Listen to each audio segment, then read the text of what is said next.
I just think that, like I said, Generation 9/11 has grown up, and I think that our eyes are very clear here, and we recognize that our relationship with Israel has become increasingly problematic, and it always was problematic. So I'll again ask the questions, Piers. I'm asking you because we're having a conversation. Yeah. Name something positive that our Zionist AIPAC foreign policy has brought to America.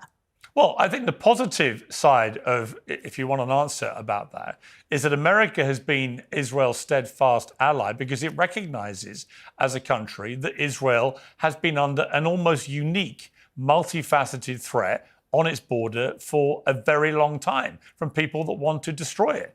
And that you may not see that as a benefit, but Israel has been very supportive to the United States in many ways.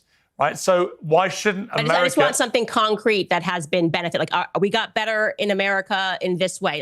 Just name something. Gas prices, just something that the average American can relate to. Well, you're not going to have a correlation between Zionism and gas prices in America. Of course, you're not. No, I'm just giving obviously you an example. To just tell me one thing that tangible benefits. Because what your argument here is like, well, you get a pat on the back and you can say that you helped this country, which was formed in 1948 by pretending to be refugees, if you will, and being invited into the homes of Palestinians, the horrific story of what happened. Well, they weren't pretending to be refugees. They were people fleeing a Holocaust. Let's be clear. Let me finish my statement. What do you mean pretending to be refugees? Let me finish my statement. When I say pretending to be refugees and being invited into the home, you would think that these people were helpless and were going to be grateful to the people that hosted them. People like Muhammad Hadid, Bella Hadid and Gigi Hadid's father, who was an infant at this time in his mother's arms. She had just given birth. They had invited these refugees because of the goodness of their heart. And then one day they return home and their doors are locked and they are told that if you try to enter, you are going to be shot and killed.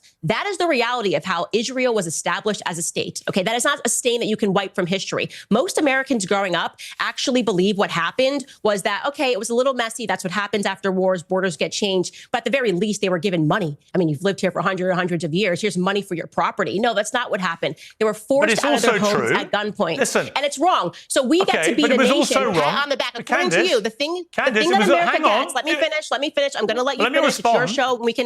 But let me finish.